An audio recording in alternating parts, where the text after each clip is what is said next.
And this is FamVersation, a talk show for teens and young adults where we get to meet amazing people like my guest today. We talk to professionals from Las Vegas and all over the United States to find out about their road to success. Today, I have Jen Phillips. She is a phenomenal educator. Numero uno. How do you say it? Numero. I can't even say it. She is an amazing teacher. She's with the local schools here, working with elementary schools, and she has created a program to teach kids math. And she calls her program Math a Magician. Jen, thank you so much for joining me. I'm super excited to tell the world about what you do and how you unlock the brains of kids when it comes down to mathematics. Something I needed when I was a kid. I needed you. Fair Jen, enough. Fair enough. welcome. Welcome to FamVersations. Thank you for having me. Thank you for having me, Latoya. It's really wonderful to be here with you guys this afternoon. Absolutely, yes. So before we get started, the first thing I wanted you to do was to let us know a little bit about your background, your early years. Okay. So growing up, my dad was in the military. And so a lot of teenagers I'm sure that you encounter have some transiency, been to multiple schools, struggle with making friends, and I'm no different. By the time I graduated high school, I'd been to 12 different schools. And I graduated in the top 10% of my class. And my parents were very important, to provide me with a solid education with K-12. But they made it very clear they were not paying for my college. They made that very clear. But I was the girl who knew I wanted to be a teacher, and I knew I had to go to college to do that. And so doing well in school wasn't an option. I had to be able to pay for my schooling. I had to be able to do that. And so 25 years ago when I graduated high school, they had a program at my high school that said, do you want to go to college while you're in high school? And I was the only one in my class that did that. Out of 200 kids, I was the only one that did it. And I got 5 college classes while I was a senior, and they counted for both high school and for college. And so I started off, I got myself a nice little head start. Right. And then I continued on through that same college through my undergrad. And at the same time, I got married. I had a daughter. My daughter was born a month before graduation. So families that are looking at, well, I married young. I got married at 19.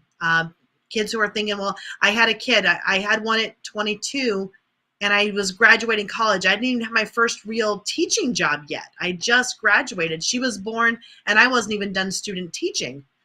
And so when you look at like all these different things, some people, they had this plan. I'm going to go to college, and then I'll get married, and then I'll. Right.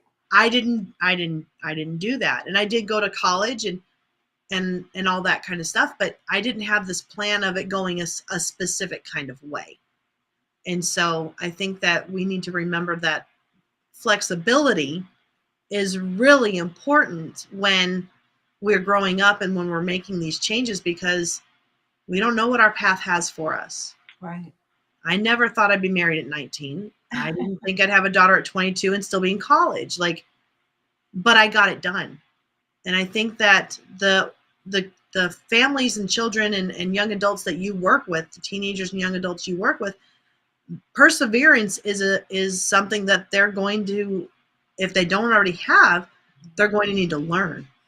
Absolutely. And continuing to strive for that. What do you want? What do you need to do to get there? I have 4 teenage children now, young adult teenage children. My youngest is 13, and my oldest she's 22, and she'll be 23 this year. And she's on her path, and my 3 boys, they're on their path, and not the path necessarily that I would choose, but they're choosing their path. And realizing that my path is my way, and I don't have to follow what mom and dad say or do. And I think that that's a really important piece, is that growing up, we kind of get stuck in this spot of I need to do what my parents say. I need to follow the rules. I need to do these things. And then we end up with resentments or regrets about what we chose to do because it wasn't our path, Right. you know? Well, I'm I do like the lesson that I'm hearing from you, that we have to be flexible and we have to do what's right for us, because I think that's the main thing that we want kids to know, that, yes, I was one of those planners. I was one of the ones that, wanted to make sure that I had this, and this before I brought this, and this into my life. And, even when you plan things out, it doesn't always necessarily work out the way you want it to work. But you adapt, because it's this thing called life. Things happen, and you just adapt, move on, keep it going. Yeah, very, very true. So Very. when did you guys come to Vegas? I know you're in Vegas. You're a teacher. You're a local elementary school teacher. When did you come to Vegas? We came to 2000 in 2000. So Mm-hmm. I've been here for it'll be 22 years this June that we've been Oh, here. so your daughter was born here. My daughter was born there in Okay. Ohio, and then my 3 boys were born here. So she was a year and 15 months old, something like that, when we moved here. Okay, perfect. Yeah. And your college years, it was focusing on math because you've always enjoyed math. Is that correct? No, actually, because so I always loved math. I took calculus in high school. I was that kid. Mhm. But I actually was told by a teacher in high school that I had an aptitude for accounting, which is math, right? And I'm like, okay, I'll go be an accountant, because he was like, you don't want to be a teacher. There's a teacher telling a kid, you don't want to be a teacher, 25 years ago. And I'm like, okay. And he's like, you'll make a lot more money in accounting. You're really good at it. Go for it. Mhm. I said, oh, okay. So I did.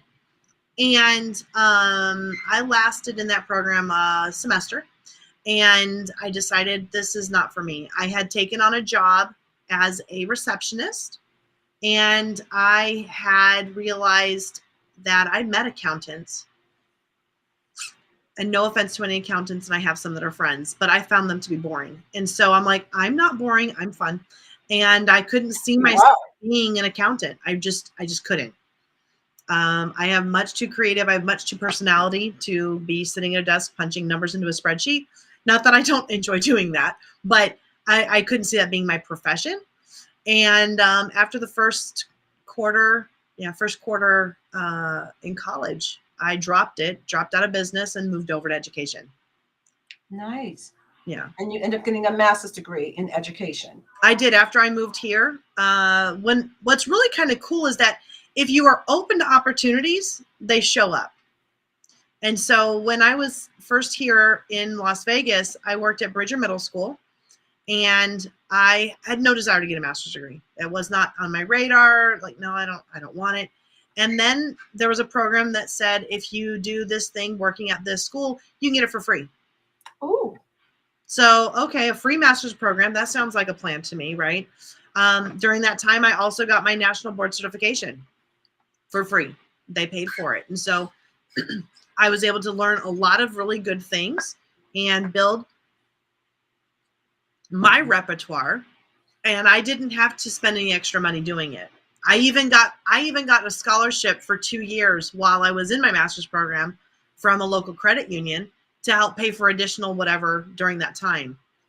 Amazing. Yeah. Amazing. Now, you mentioned earlier in your early years when you were in high school that your school offered you a dual uh, high school diploma. I didn't even hear about those until, like, I don't know, maybe 3 years ago, maybe 4 years ago. I had no idea they were around that long.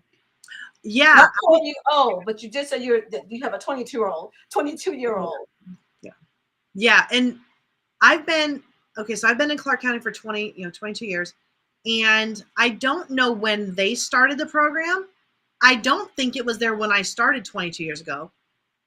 They started it, maybe it was 15, but it wasn't, I don't think it was. And if it was very, very small. Mm-hmm. And now it's commonplace. Like, if you keep your grades up, you apply, you can go to Nevada State College or CSN. Mm-hmm. I think there's even a third option that you can go and here's the cool part is kids now that graduate, they can get an associate's degree and a high school diploma at the same time. Exactly.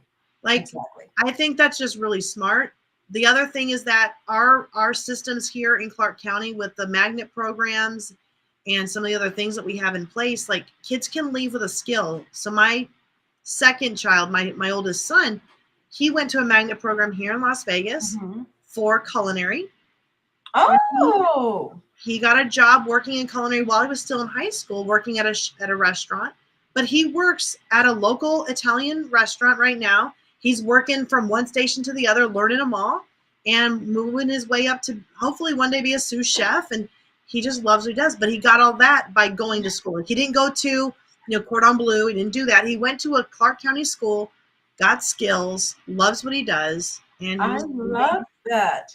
I love that. I know that schools here in Vegas are big on those soft skills teaching because I taught culinary arts at a school here, at a school locally in Vegas also. And, we had so many kids that wanted to sign up for my it was an after school program, but we had so many kids that signed up to do the cooking classes because, kids are really interested in cooking. Well, they One of my board chairs before I moved here is a restaurateur. He opens up restaurants all over the place, and he started as a busboy, and then really got bit by the bug and went to Europe and studied and got his training in Europe. I know, isn't that crazy? That's wild. And now he's a self-made, a successful person. And started as a busboy in the restaurant business, in the food business. So yeah, kudos to your son. It's really very cool, and it's funny because I'm looking at my youngest and he's in a magnet program and who knows where he's going to get into from high school. We're still waiting to hear about that. And he's only 13. So like there's time, right? There's time. There's lots of time. There's lots of time. But when you talk to him, it's like, okay, what do you want? And he doesn't know. And I think that a lot of times we, as adults, we ask kids, teenagers, young adults, and we're like, so what do you want to do? And they're like, I don't know. And to not know is okay. It's okay. It's okay. I tried to give my children an opportunity to try things out. So like Scouts was something that was a thing for me growing up. I was a Girl Scout. My brother was a Boy Scout. And so my kids have all spent some time in scouting to have some skills in some other areas, have some additional friends outside of the school setting and learn some new and different things. And so I think that's important. But if a child, like, for instance, my daughter, she was interested in animals. And so we explored it. It's like, well, would you want to work at a veterinary clinic? Would you want to work at an animal shelter? Like, you love animals. What can we do to check and see? And so she was like, But her degree at her high school, the program she chose, not degree, but the program she chose was education because I'm a teacher. And she thought maybe she'd want to be a teacher. And I think what was really smart, this was the smartest thing my daughter, I think, has ever done. She went to this program, gave it her all, took some college courses, worked at an internship, had a daycare. She'd worked with kids and decided it's not for her. Good for her. And I think that kids need to be allowed that exploration because if they don't recognize that I don't like it and be willing to cut the cord and move on, they end up regretting the decisions they make because, well, I went to school for that, so I have to stick with it. And be miserable on the job, like a lot of people are. Yeah. Yeah. So tell me a little bit about some of your greatest accomplishments, some of your greatest achievements. I would say a couple of them would be, my 4 kids. And then I have hands down, right? And so my national board certification, it's a very strenuous process. And when I went through that, they actually make you videotape yourself and then watch it and critique yourself to see how you did and what you did. That was probably the hardest thing I've ever had to do is analyze me and look at my teaching, but it made me such a better teacher. I bet you're fun in the classroom. I am a lot of fun. It seems like you would bring a lot of energy. Yeah. I have a lot of fun with the kids in the classroom, and that part is really cool, making connections for them and everything. Another achievement I would say is I made a decision a couple years ago, about 7 years ago. I wanted to try financial services because, that accounting thing in my background, like, okay, that kind of always lingered. And so I tried financial services, and I got my securities license. I got my life insurance license. I got my brokerage license. Like, I got all these things. That was one of the hardest things to do, was studying for something that didn't come to me naturally. Mm-hmm. And school was something that came to me very easily. And I think a lot of times kids, that if it doesn't come to you easily, they give up. Mm-hmm. And I think school K-12 came to me easily. College came to me easily. My master's degree program was easy. Like, overall, that was easy. Mm-hmm. But taking these certifications, the federal government certification courses and tests that they do for licensure, that was hard. Okay. That was hard. But I did it. I failed the first time I took it. I did it again. Mm-hmm. And I did that thing. I think I failed 2 or 3 of them the first time. Then I passed the second, but I didn't give up. I tried again. That's like, I should have heard that from you a couple of years ago when I went for my real estate license. I went to school, got my real estate, and did not, because I missed my real estate license by a point. I was buying a lot of real estate, and I was like, I got to learn how to do this so I can just cut the middleman out. And literally did not go back because I was like, I'm done with that. That's what happened to me on my broker's license. I missed it by 1 point. Mm-hmm. My girlfriend of mine, she tested the same day. She passed. I missed it by 1 point, and I was devastated. Did you go back? I did. I went back and I got it. Nice. So yeah. You were broke. I didn't know that. Yeah. I'm not anymore. Not anymore. So I have made a shift. I've made a decision. I'm like, and I think this is another point is that when things don't feel right, mm-hmm. it's okay to make a shift. So mm-hmm. I shifted out of teaching with financial services 5-6 years ago now.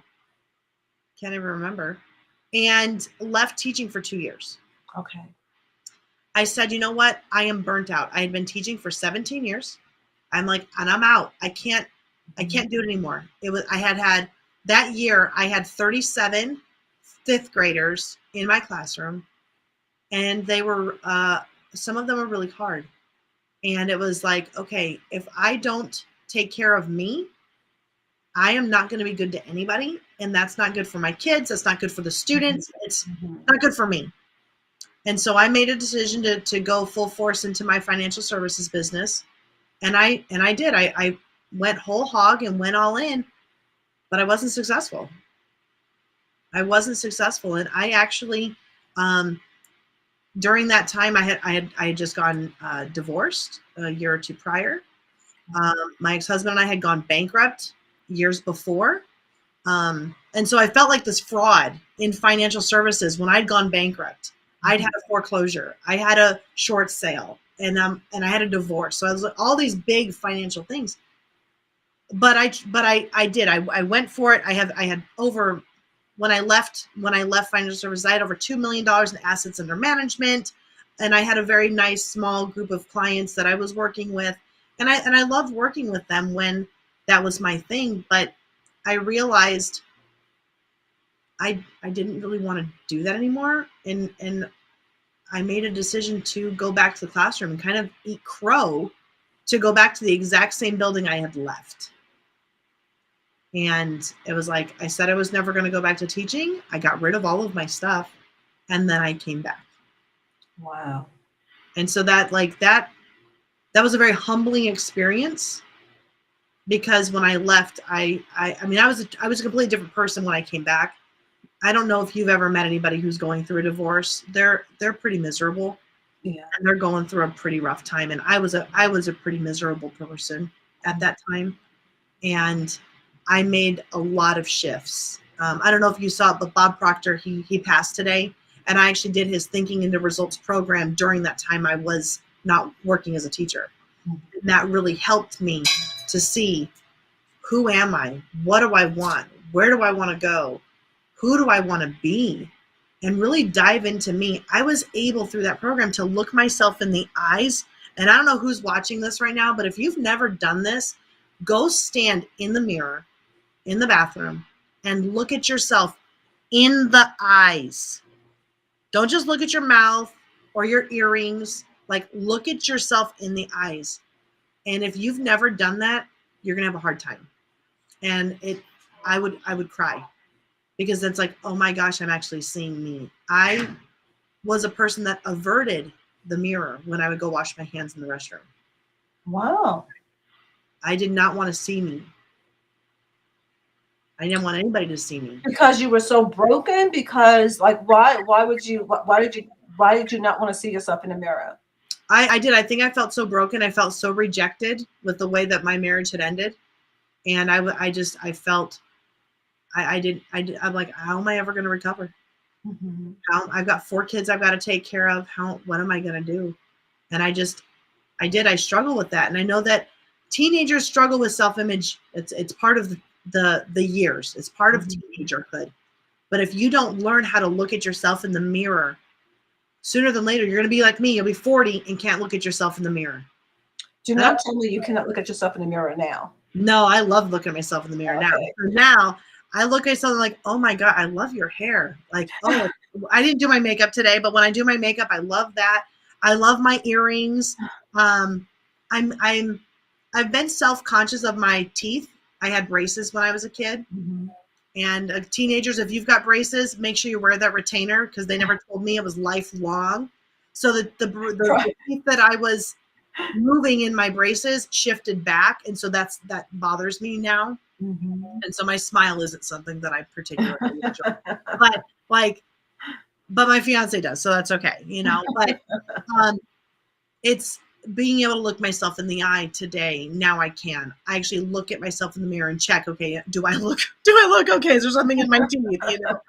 And doing that and making sure I look good and I feel good. And that's something that I didn't do early on. I didn't do it all early. So you kind of like combined a couple of questions that I had in mind for you, and you talked about your pitfalls. You talked a little bit about your successes, but are there times in your professional career that you found yourself at a crossroad when you just didn't know what to do? And then that's my question, but I want to come back to your comment when you said look yourself in the eye, in the mirror. And I wanted to piggyback on that and say to kids that even when you're hurting, look yourself in the eye. And because I do like that, because when you were hurting, you could not look yourself in the eye. And I wanted to come back to, like, even when you are at your worst, still know that you're loved, and that this too shall pass, and that no matter what you're going through, if you can just make it to the next day, it's going to be okay. And the pain does lessen day by day by day.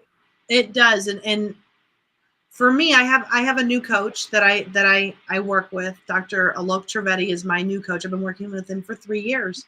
And when you finally realize that you have the potential for greatness, and you've got a coach that will help you along that path, you stick with them. And so I've been working with him for 3 years now, and he has helped me see that my most important relationship is the one with me. Yeah. And that was never, ever brought to my attention growing up. Your parents, your kids, your teacher, your friends was never taught. If it was, I wasn't listening. Mm-hmm. Okay, so mom and dad, just in case you watch this and shout out to mom and dad. I never felt my relationship with me was the most important thing. And I think that sometimes in society, we are taught that we are selfish when we make this relationship important. We spend time on ourselves, go get our nails done, go work out, eat the right foods, all these different things. Like, my relationship with me is the most important one. And if I don't feel good in my skin, and I can't look myself in the eye, and I can't love me, then what am I giving back to anybody else? Right. Yeah. It's almost impossible to love somebody else when you can't love yourself. And that's the broken side of a lot of relationships, that a person is broken inside and they're trying to love, but they really don't know how to love because they don't love themselves. And so Yeah. that's enough of the psychiatry side of that conversation, Yes. but it's real. So, yeah. So okay. So back to my Crossroads. So I've only been at 3 schools in Clark County. Mhm. I've only worked at 3. If you talk to any teacher that's been in the Clark County, typically it's 3 years. They stay for 3 years and then they move. It's usually they typically they don't stick around in a school. My first school was 6 years, my second school was 7 years, and my third school I'm now at 7 years. I had 3 before I Oh, left, wow, nice. and now I'm at 4. And I don't see me leaving until my math magician takes off. And so that's really where I'm at. I get to do what I love here. When I talked earlier about opportunities, when I was at Bridger, I got to be a part of the magnet school when it got launched, Mhm. and we were a NASA Explorer school. So I got to spend time at NASA. I got to go to 3 research centers. I got some Mm. fantastic education from those programs with the NASA Explorer School program.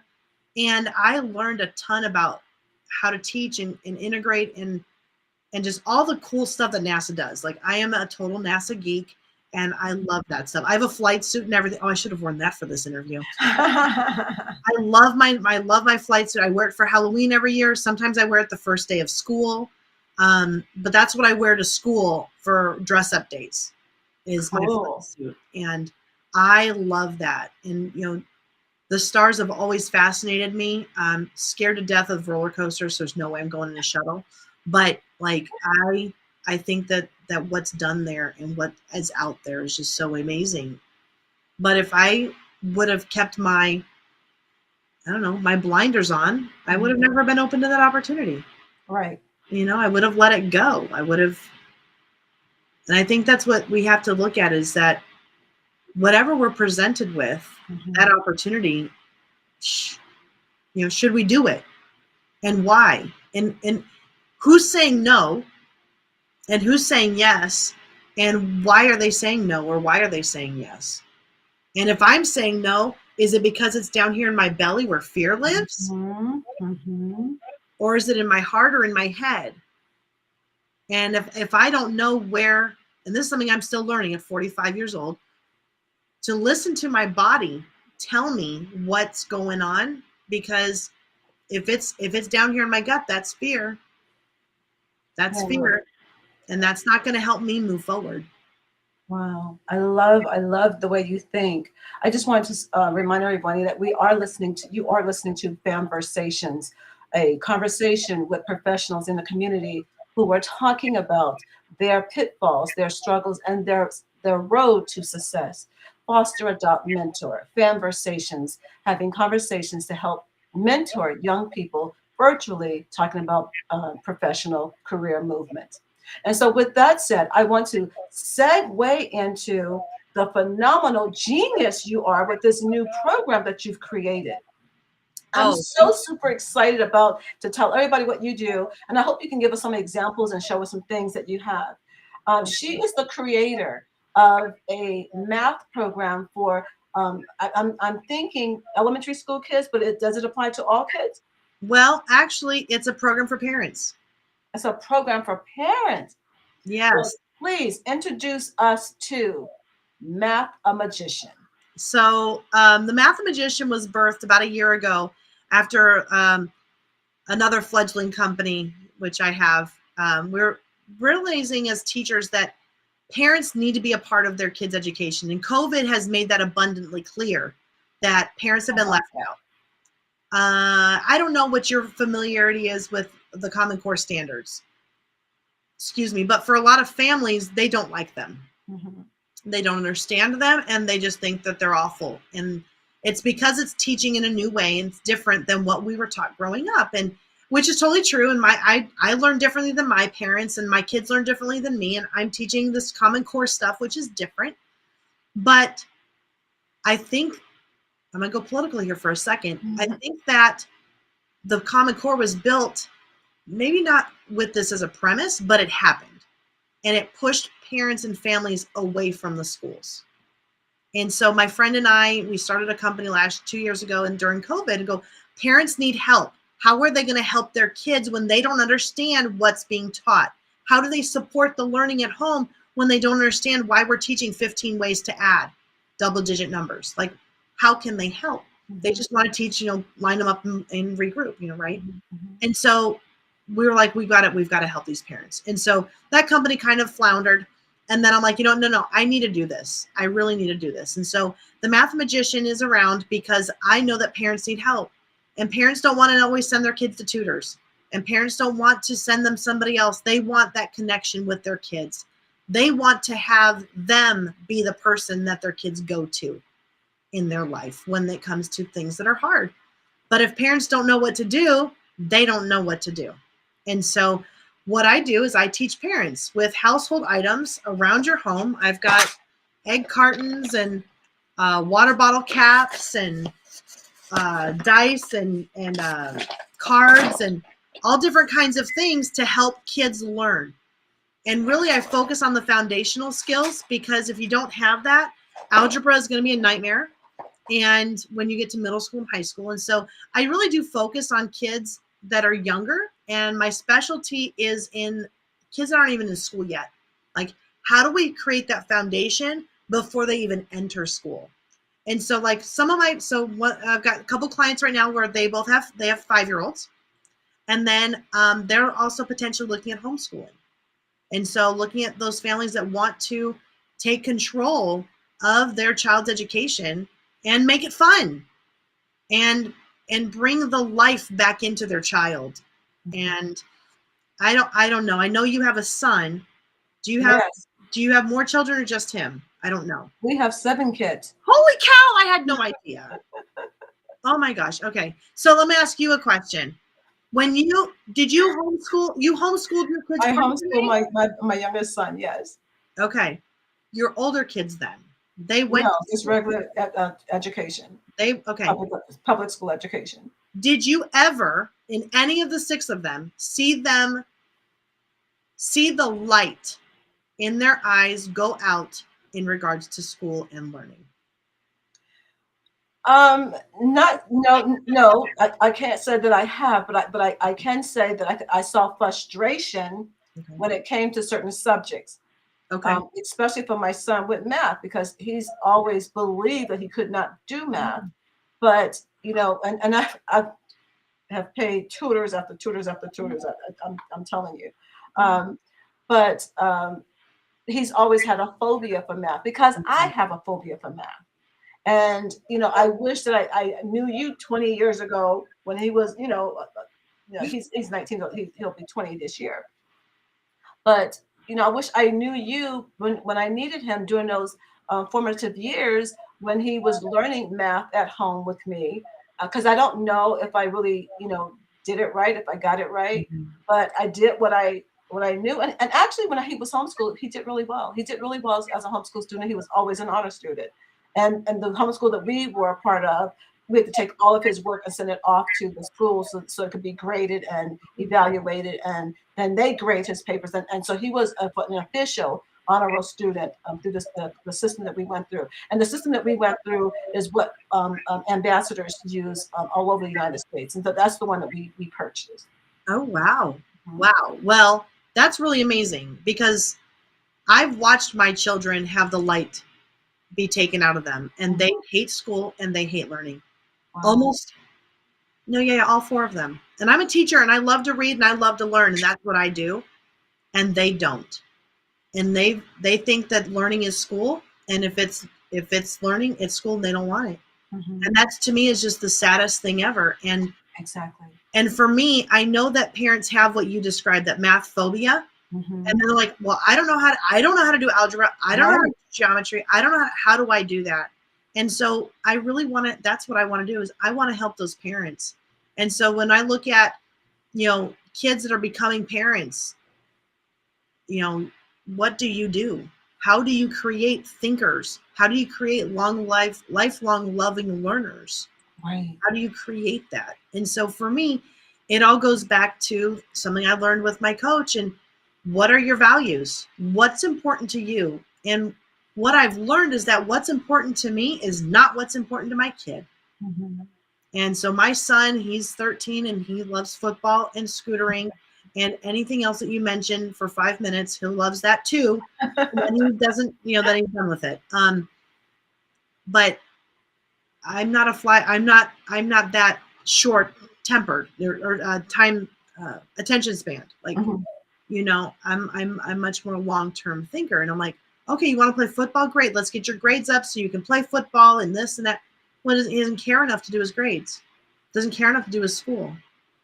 It's like, okay, well, then you're not gonna do it. Like, you're not gonna be playing football. Oh, absolutely. And that's what got my son to flourish in school when he was in public school, is that he's an athlete. He is a stone cold athlete.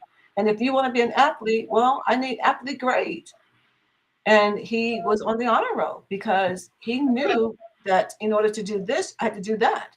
Exactly. And I think there's a lot of times, and I teach a reading group right now, 5th graders, and over half of them think they're going to go to college, which I think that's the other misnomer, is that everybody's got to go to college. I don't think everybody should. I don't think everybody wants to. And I think that people need to be okay with having a skill, like my son who went to culinary. Like, it doesn't have to be college. It's not meant for everybody. And that's okay. And that's okay. Why? And I don't know who's listening to this, but if there's parents that are listening to this that don't like it, don't, just whatever. For me, I think it's a waste of money to go to college if you don't need a degree to do what you want to do. I personally, I am not a person that says college for everybody and college for the sake of college. I'm not. My second son, he's going to graduate this year. He does want to go to college. He says he wants to be a history teacher. Okay, well, we'll see if that happens. Oh, wow. I have no idea. Who teaches in the house? Yeah, that'd be really cool. But he's also enrolled into the ROTC, not the ROTC. He's an ROTC in high school. He's enrolled in reservist with the Army. So I don't know what that means for his education. And that's going to pay for education. But if he chooses not to go, he's got another path. He's got more than one way. And he can save that education credit for when he wants it. He doesn't have to use it right now when he's like, maybe I want a break. I wanted a break from college. That's the other thing, is when I was younger and I was newly married, I didn't want to go to college anymore. I was done. I was burned out. And in my first quarter, I got 2 C's and a D. I had 18 credits. I dropped down to 9 just to stay full time. And I got 2 C's and a D. And I lost my scholarship because I didn't care anymore. I was tired. I was tired. And I think that we have to listen to ourselves. Like, maybe if I would have taken a quarter off, maybe I wouldn't have done that and lost my scholarship. And I don't know, maybe, I don't know. But I think that when we are tired, we need to be okay with taking a respite and coming back. I took my 2 years off of teaching. And what did I do?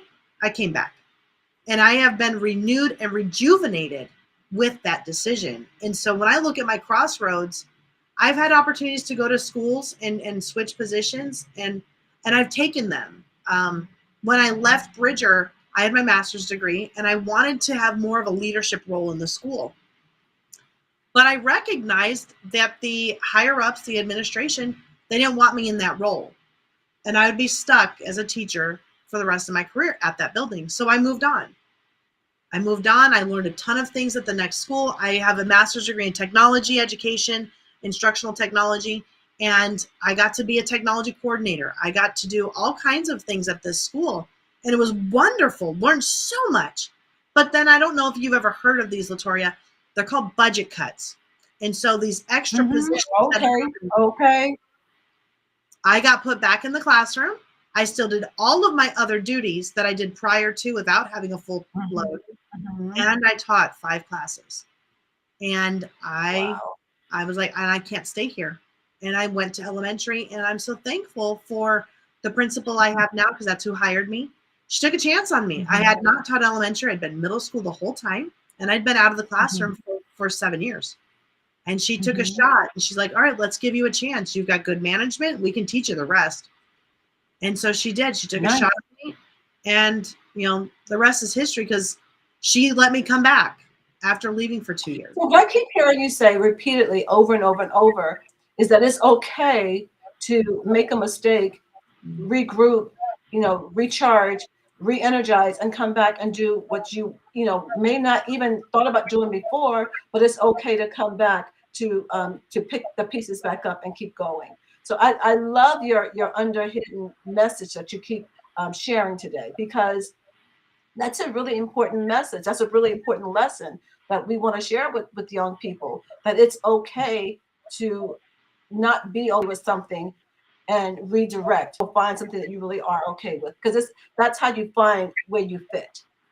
Yeah, and I think that I've judged myself and my values thinking they're supposed to be one way, and I've learned that they're not, they're another.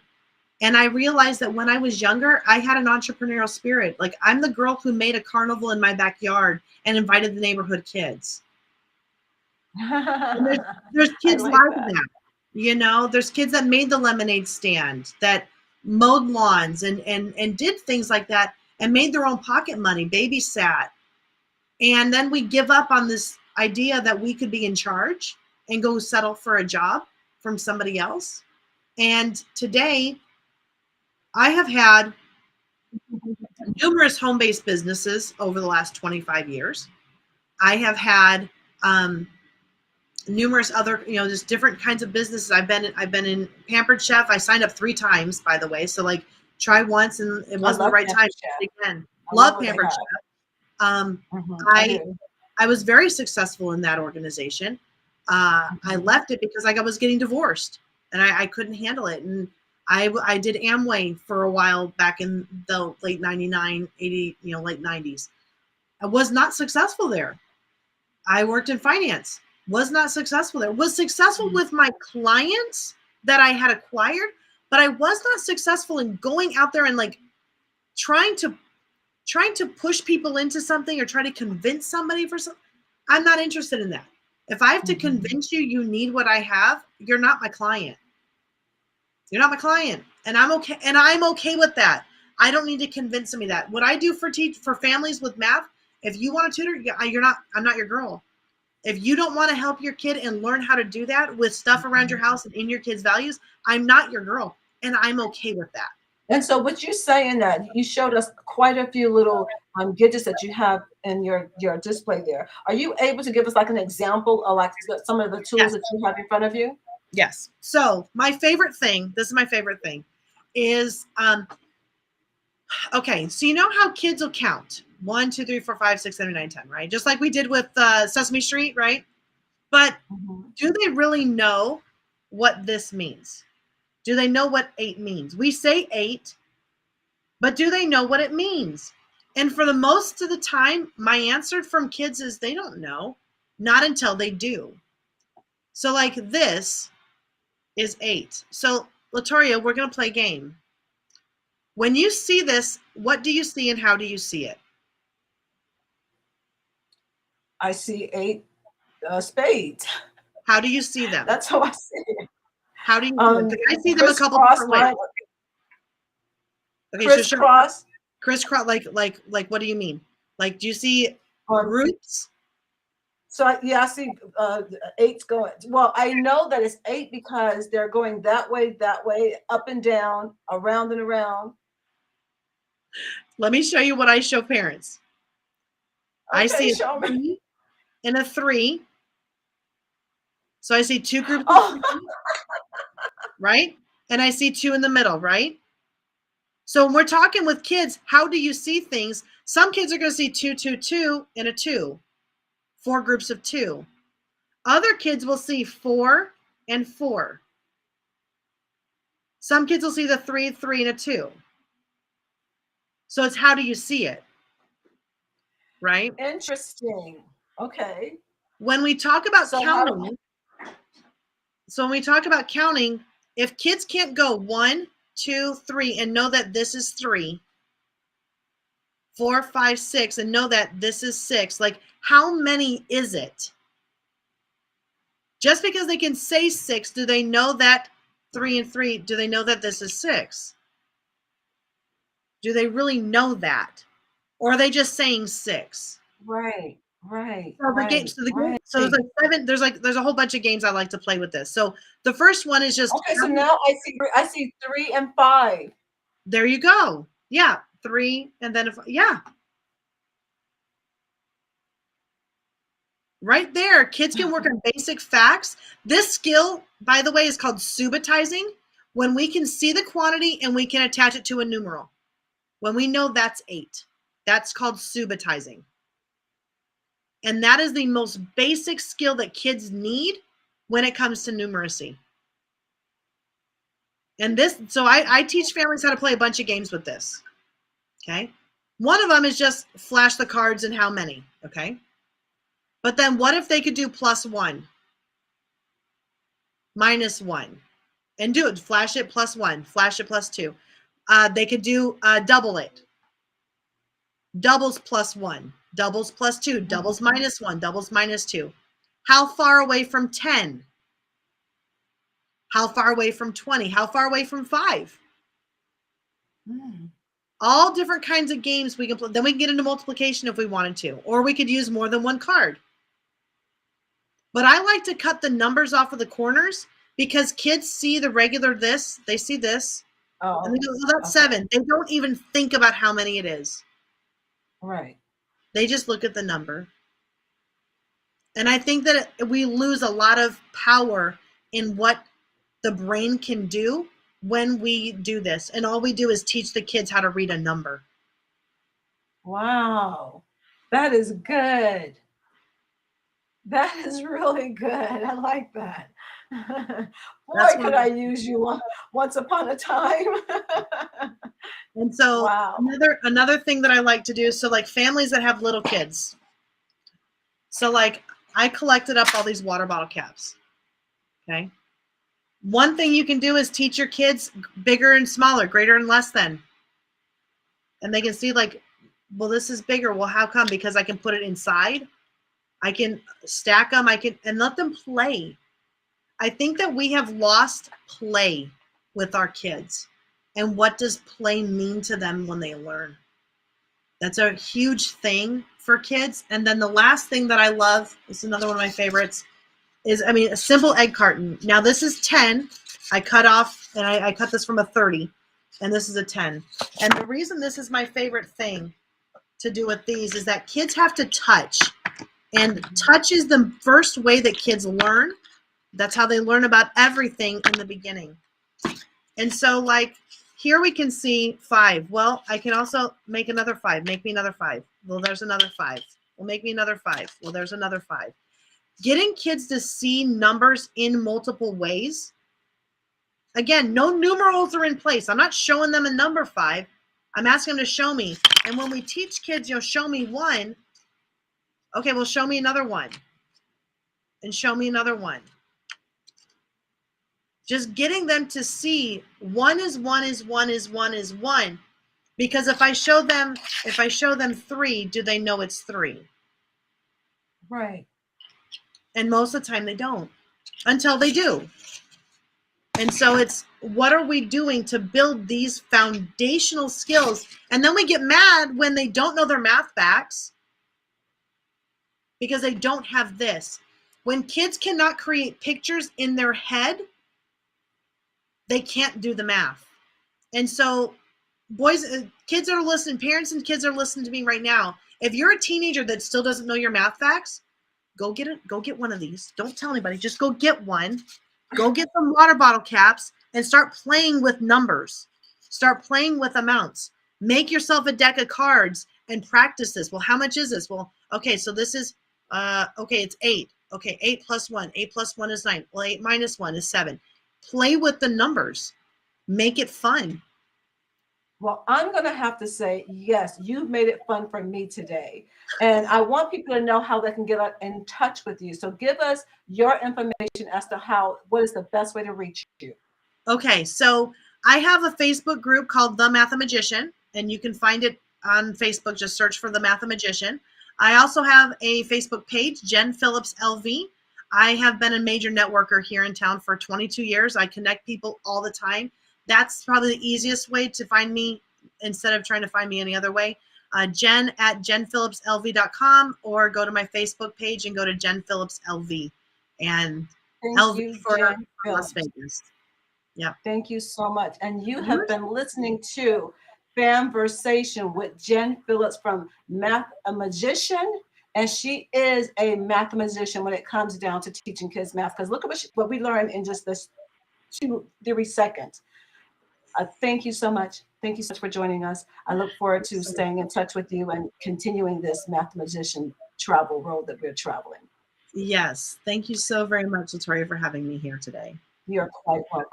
This has been FamVersation, a conversation that we have with local professionals that we want to introduce kids to about mentoring careers in various careers, various jobs. She's a self-made entrepreneur, so she's starting this business on her own, and you can too.